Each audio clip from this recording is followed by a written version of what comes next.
our next dialogue. Yes, still the journey of transformation. We are continuing with this. And today I have my lovely, beautiful sister, Sufi sister from Turkey.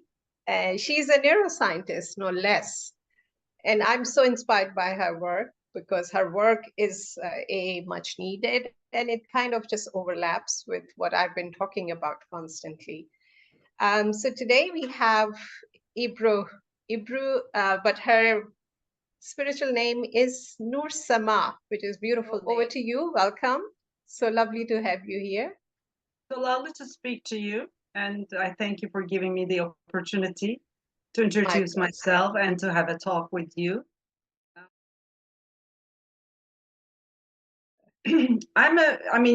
To begin with, let me introduce myself. I'm a neuroscientist, and I'm currently doing my PhD, continuing my PhD in neuroscience in Istanbul, Turkey. And but my background is very different from usual neuroscientists. I have a business and social sciences background. So in my teenage years, I have chosen social sciences and business. So I have a tremendous experience in banking sector during my 20s and 30s, I would say.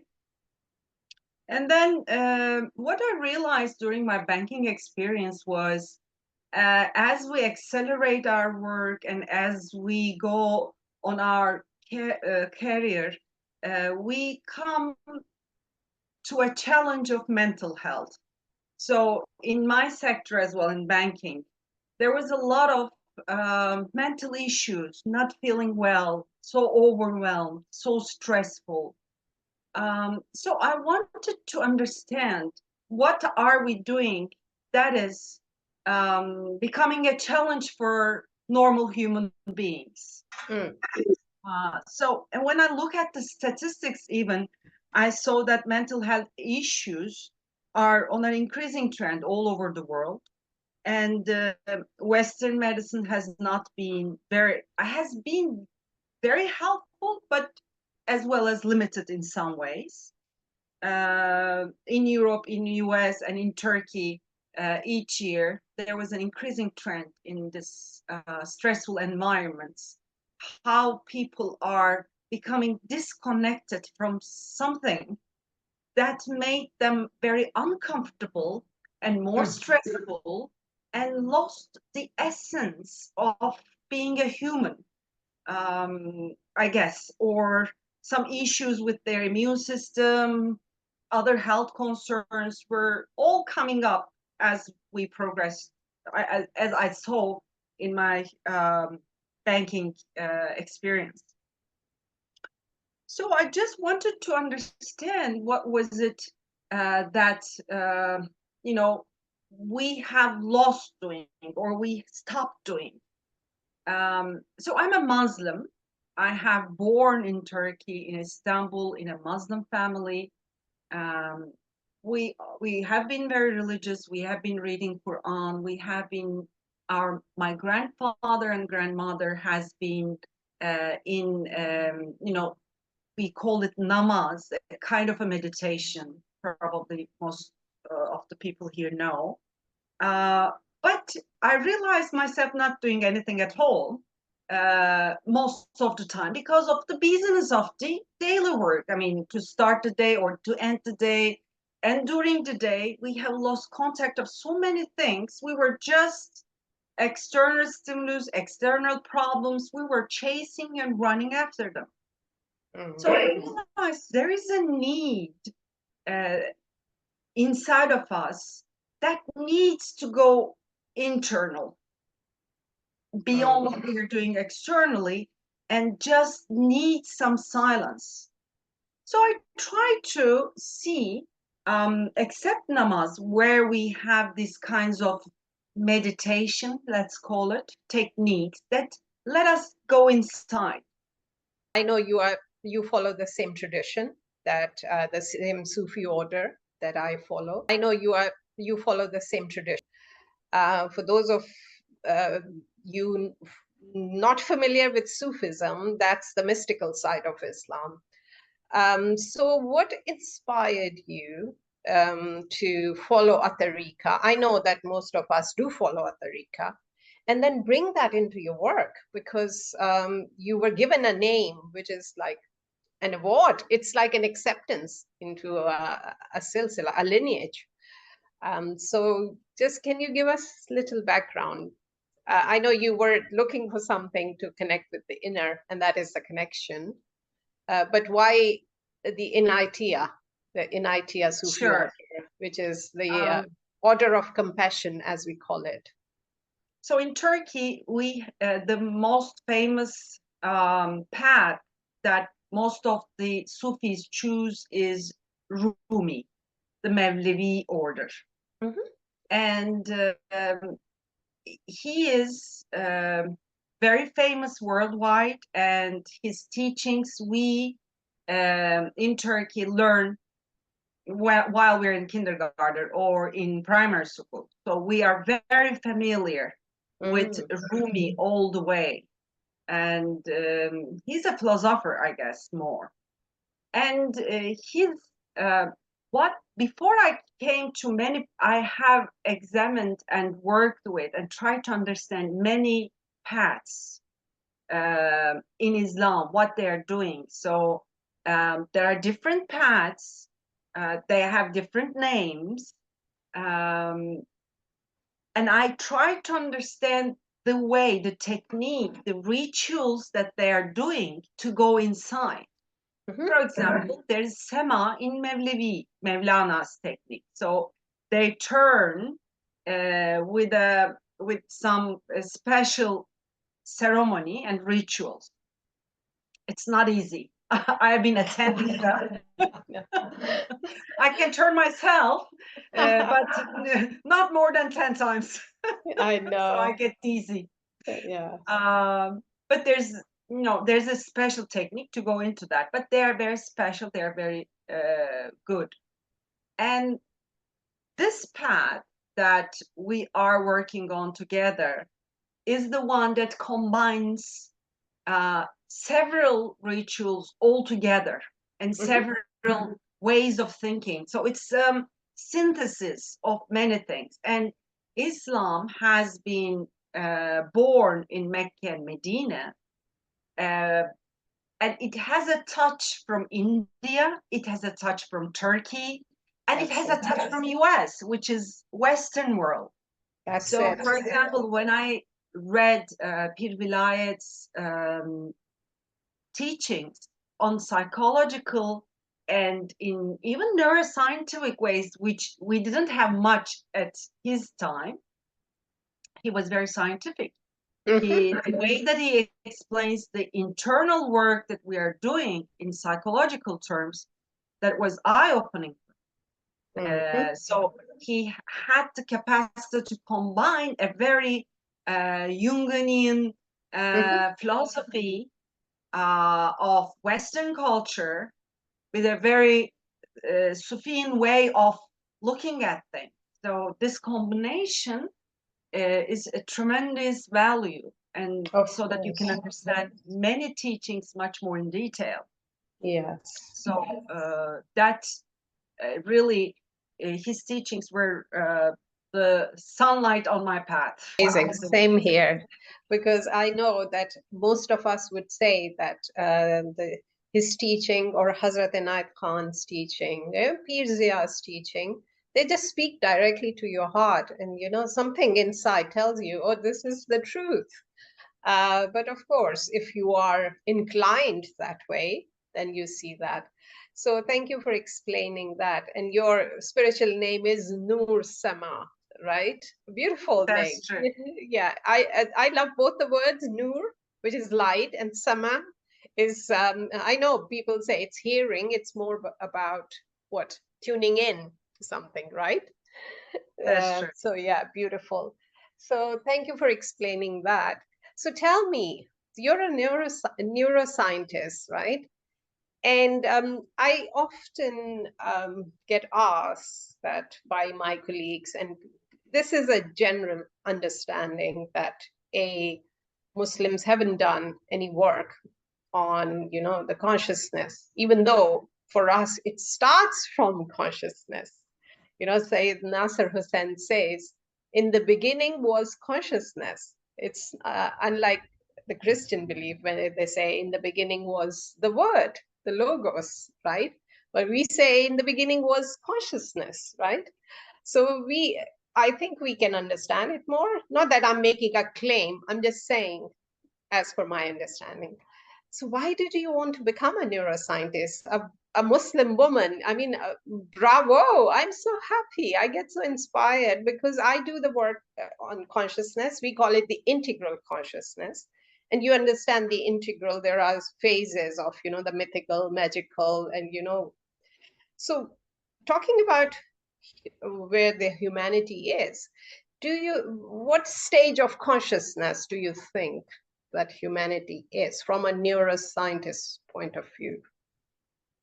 That's a very difficult question, and it's very difficult to generalize. There Yes. are many layers, I guess, and Right. some part of the world might be rising in consciousness. That's what we all observe. The spirituality in US, in Europe, is on increasing trend. This is all because we have gone so deep in trouble with the stressful external environment that in US and in Europe, they begin to search for some answer. They said, Yes. there has to be something else, as Going I on. thought as well. So they began to search more on Eastern way of thinking, like mindfulness or Zen. These are all imported to And Europe. yoga as Yeah, well. exactly. Yes. They're Yeah. all imported, and they have, before importing them, they have all put it in laboratory.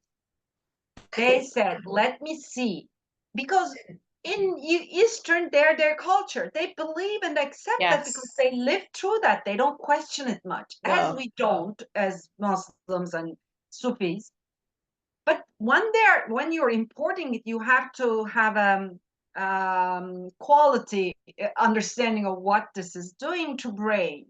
So they have put all these rituals of mindfulness and everything under laboratory and examined what's happening inside the brain while doing the mindfulness meditation or Zen meditation or Buddhist compassion meditations or any other meditations. There are several meditation techniques which I looked into.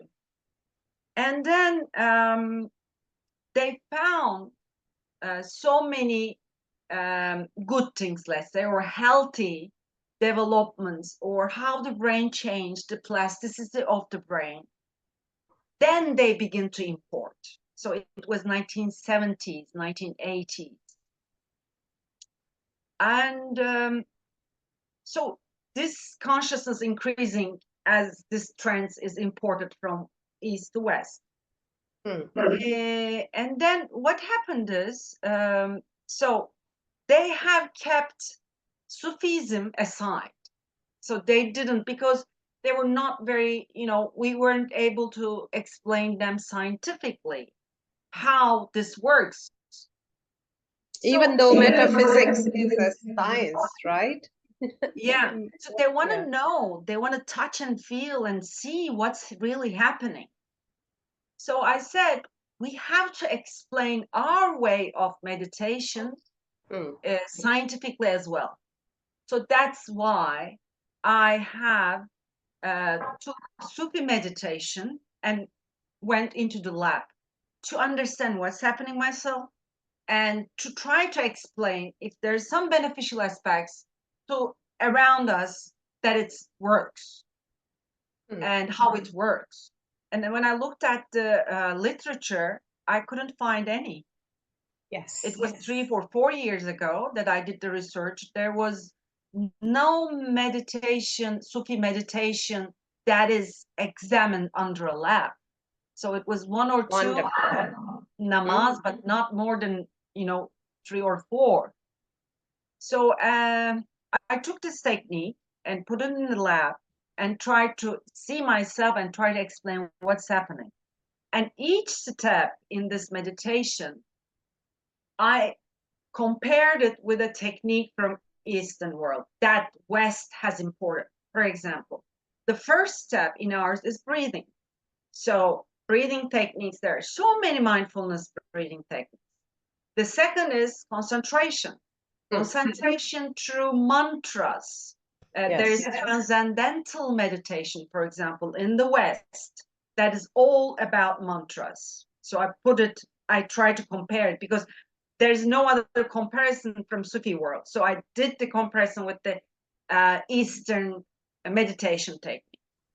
Third step is contemplation, and contemplation is where you visualize a consciousness and things like that, and it's just speak like a Buddha compassion meditation. And the fifth step is meditation, where you go deeper in the consciousness.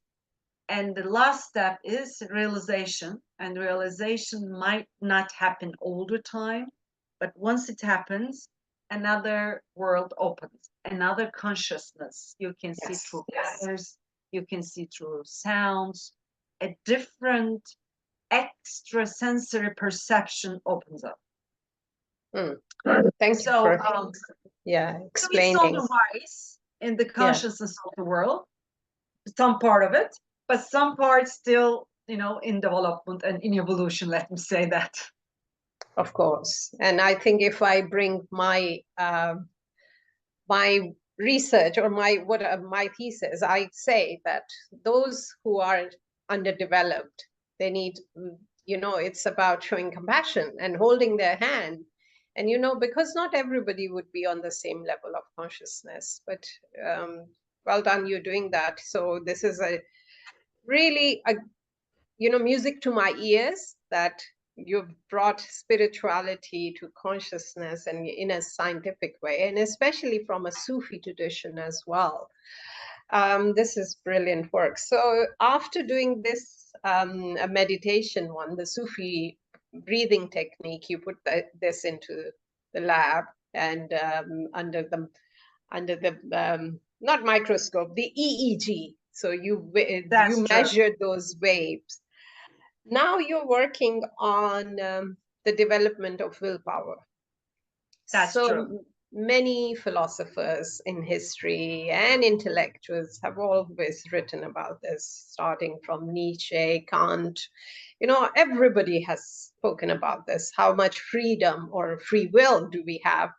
Even from my own country, Pakistan, Muhammad Iqbal, Dr. Muhammad Iqbal, he's written about willpower or free will, which is, he calls it khudi, right? The concept of khudi, that man or human being, let's not just bring men here, human beings have that agency. And Iqbal actually went as far as saying that men can form their own destiny, and they can, rise to that occasion where God actually asks them, what do you want? You can shape your destiny. And it's about the predestination concept and all the philosophy. So why are you working on willpower? What is your philosophy or thesis?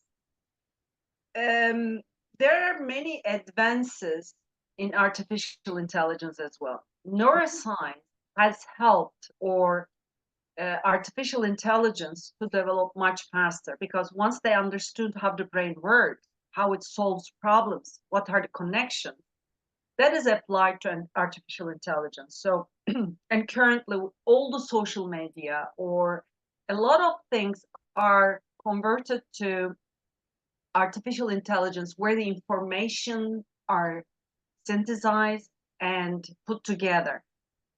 So there is some benefit in it for human beings, where we can get easily access to, like YouTube here. I can talk from Turkey with you on the screen, and I can access, and there's a lot of information from Sufism to Zen. We can access all the information that was not available or not, we couldn't reach. That's all available to us. And this information in the history has not been so easily accessed. accept currently. So there's benefits, but there's also a danger. Because once you have all this information about a person, about his choices, his likes, his dislikes, his or her, everything is on the internet.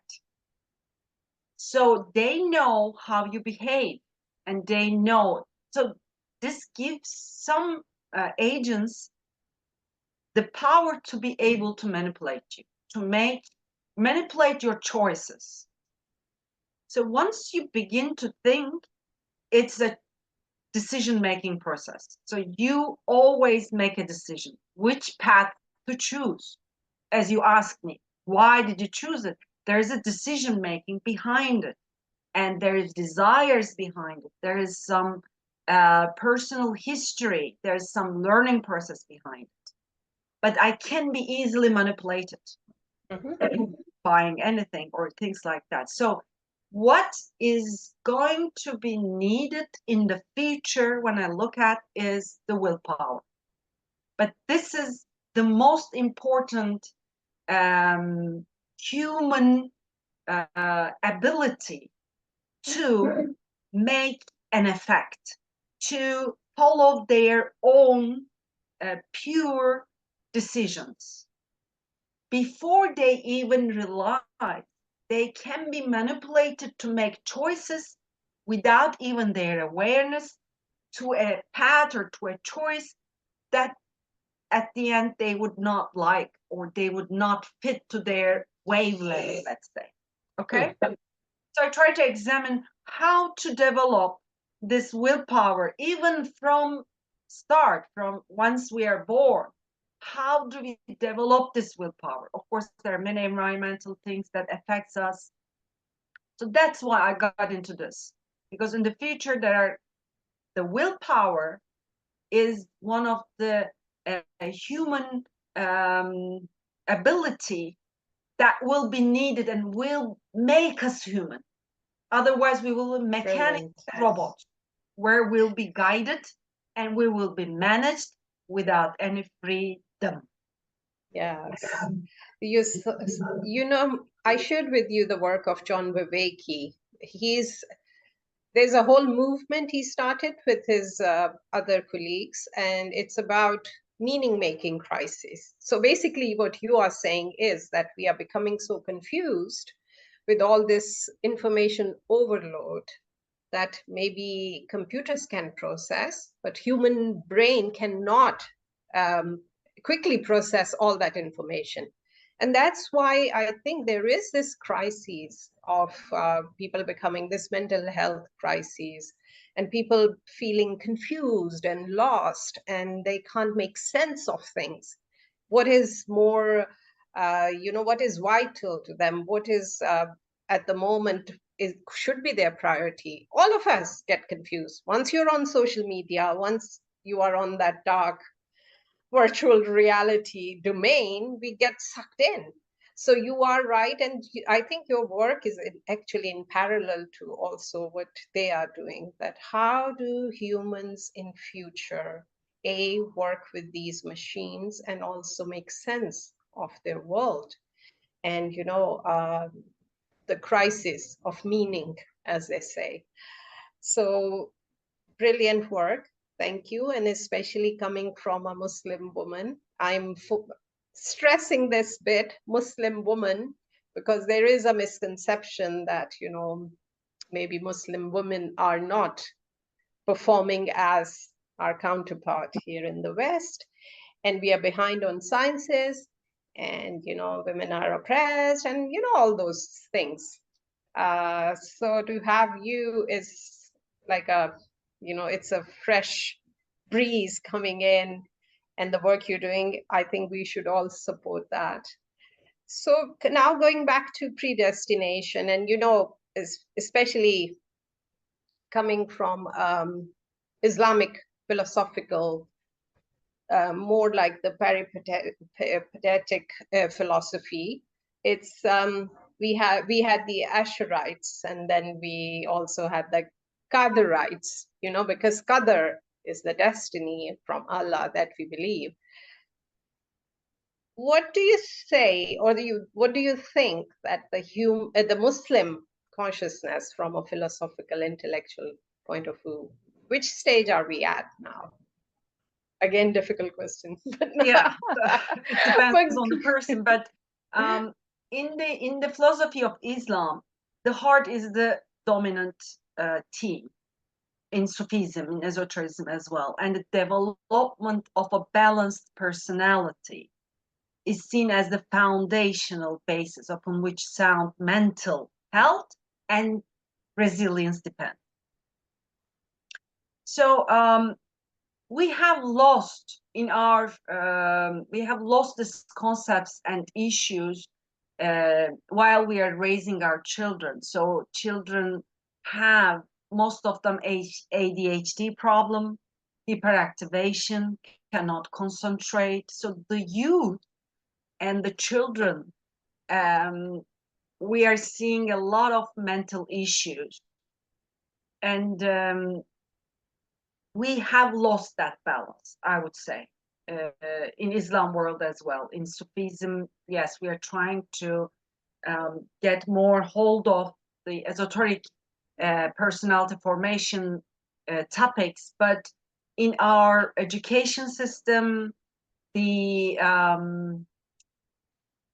have not been able to give the exact terminology in a scientific way so that they can understand. We have made them scientists, but without the ethical background. You know, they know a lot of math, they know a lot of biology, but they need to be balanced by the foundation of balanced personality, where we know the ethics, we know the kalp, how to balance the science with the kalp and the Sufism or Islamic or ethical, let's say, everything. So that requires a lot of work in the education system as well. For example, I have been hearing that they have been putting in kindergartens even, or primary school, mindfulness classes in Europe. I don't know whether this still goes. This is a bodily exercise that they have seen that is needed in even preschool or primary school level.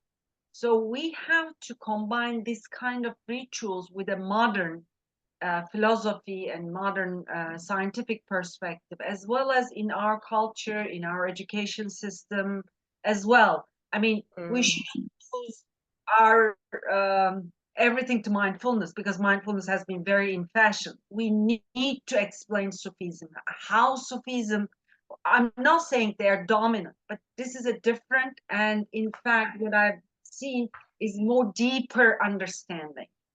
So we need to explain this in scientific terms to our children, to our scientists, and everybody. Improve the consciousness like that, I would say. Yeah, so I was actually thinking more on the terms of, like, in the intellectual Islamic world, you know, where, look, in the West, most of the philosophical movements and everything has come from the intellectual or the philosophical side, where people have gathered, and it has formed like the collective thought thinking process. Whereas I feel like in our Islamic world, we used to have that, but now it's you know, as you were saying, if we take and I'm saying this because if we apply the Western research methodology, or we apply the philosophical lens, which is Western, and then apply it to our Islamic, or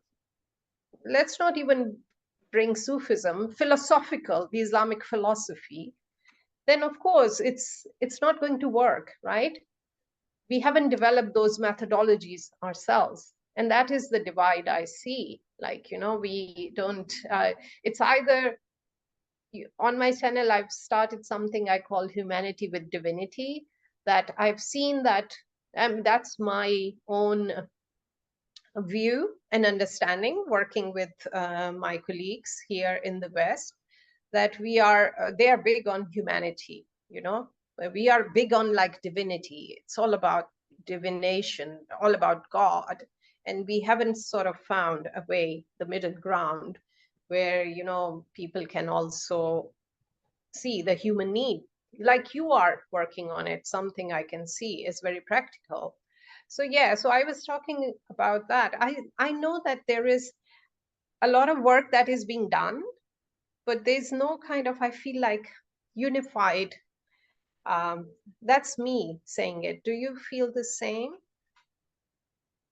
Unification in Islam is, of course, not there for sure. And in fact, from my culture, I can even say there is this concept where you say you're a Muslim, and I don't cover my hair, and I am more modern, I am a scientist, and I'm still a Muslim, I can call myself. But there's this division of, there's Shariat, where the rules are so strict that you have to apply, and there's this modern Muslims, let's say, which are not very understanding of the rules and their application. So there's this unbalanced, even in Muslim world, of the philosophy and the truth behind all the Shariat rules. So we even do not agree upon the some of the terms that we have inside of Islam or Muslim world. But that's the way in most of them, in Christianity, all of the, I guess, religions have some division inside of it. Yes. So we can hopefully, inshallah, say that one day they can all talk, but there is something above all of them. Yes. And there's the Muslim, Christianity, or whatever religion. There's something above all, which we always unite in Islam, which is in fact. So thank you for bringing us to this. This was going to be my next prompt or question. The unity of consciousness, right?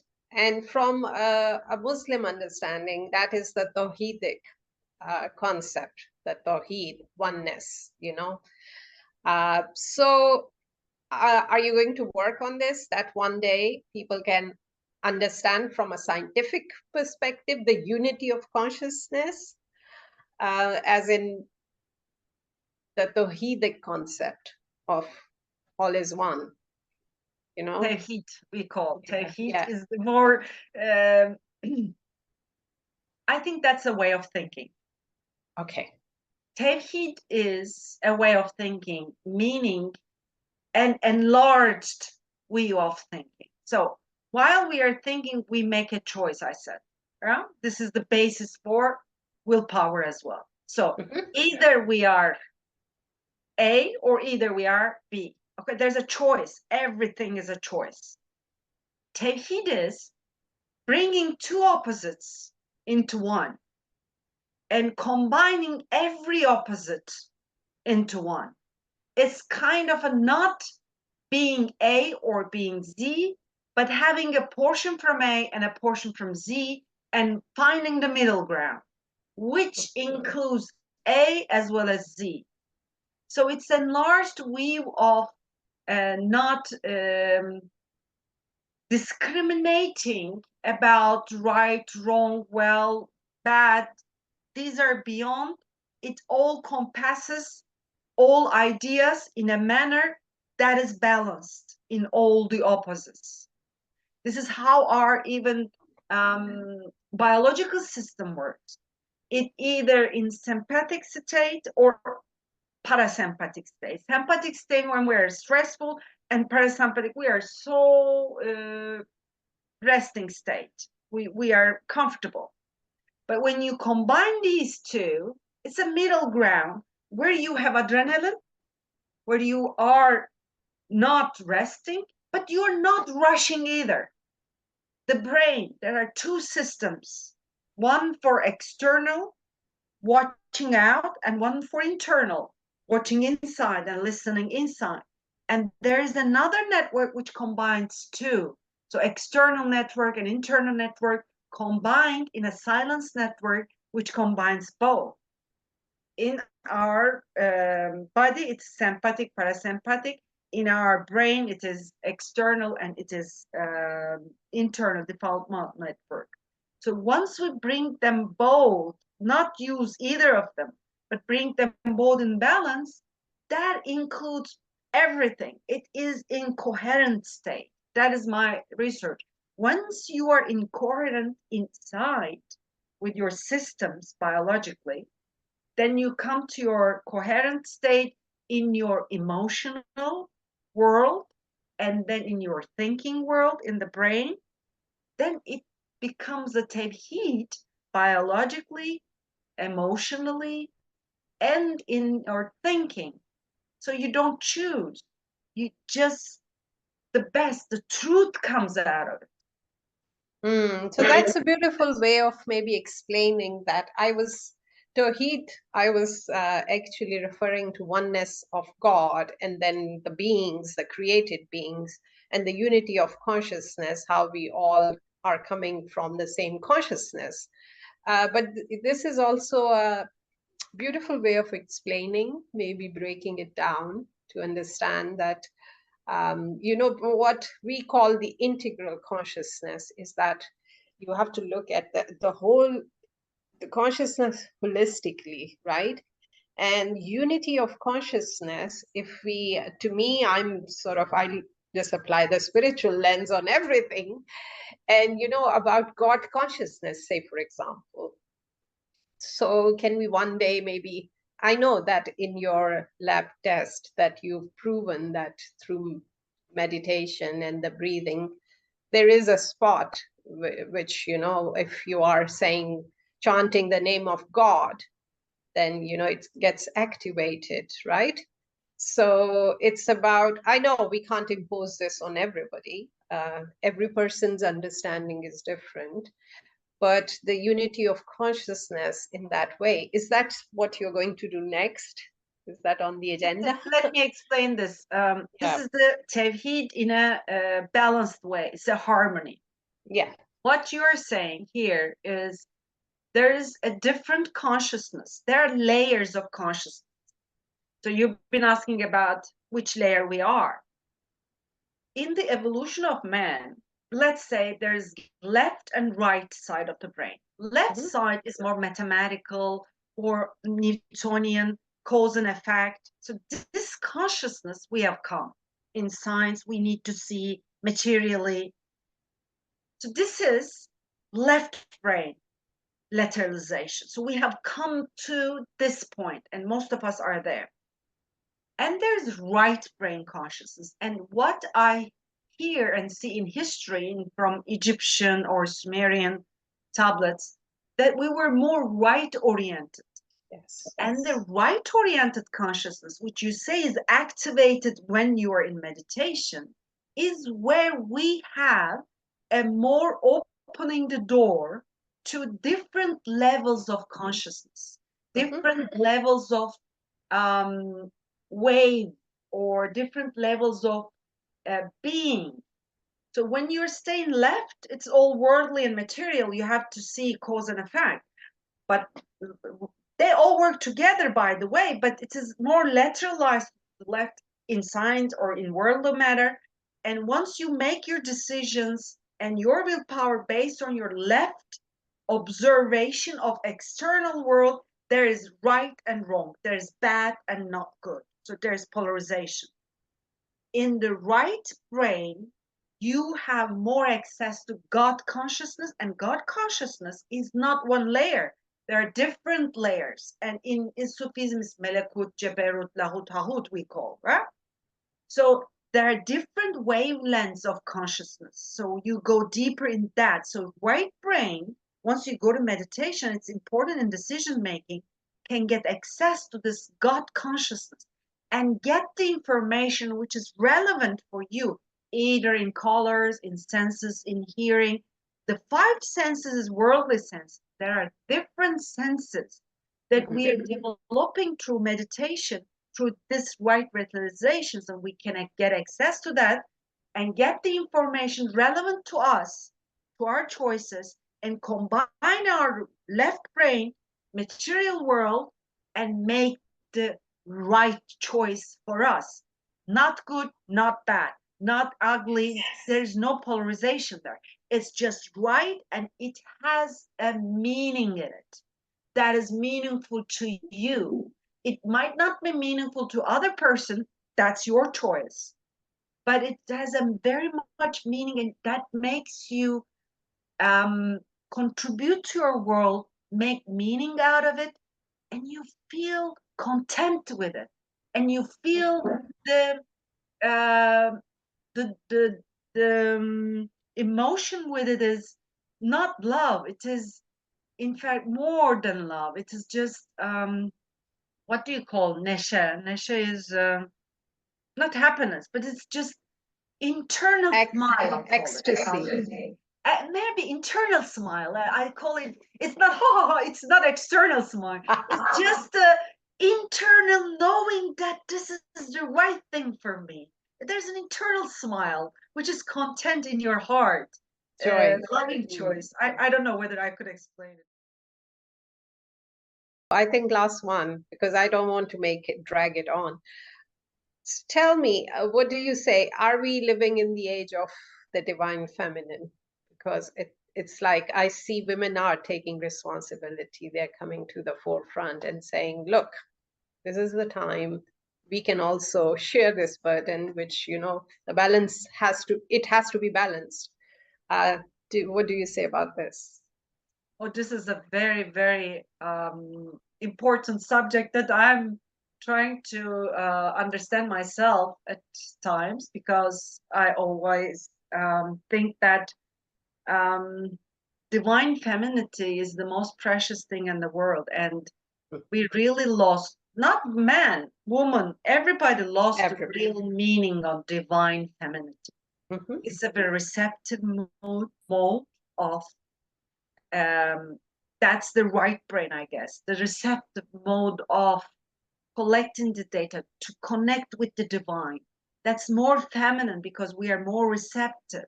And what the world has made the females more active, like a male. We're trying to be active. So we're trying to have to work on our receptive mode, the right brain mode, and become active, combine the male or the active mode with this receptive mode. That is the divinity. That is the female brain is more right oriented, and male brain is more left oriented, because the connection on one side is more strong in a male body form, and the right brain, which is more connecting to the divine, is better or more organized in a female body form. So divine femininity is where it is more easy to connect to this right mode and connect to the divine and get the information and share it with our male form and form the balance. That's beautiful way of putting it. Brilliant. I love it. So so it's I think this is also coming to the Sufi concept where gender should dissolve. It's not about the man, looking like a woman or looking like a man. It's like all unified actually. So this is what you are also saying. This is what we need to balance out now. Yes, great. Keep up the good work. And thank you so much. Thank you. Yes, thank you so much for your time and this wonderful, wonderful explanation of complex concepts, but in a very feminine way. Thank you. With you. your help, we get the receptivity from our partner. So we get the best out. We need each other all the time. We need people around to help us to get what is inside is taken out by the person outside. So That's it. thank you very much for giving me this opportunity. Thank Lots of you love. very much for asking See you these again. brilliant questions.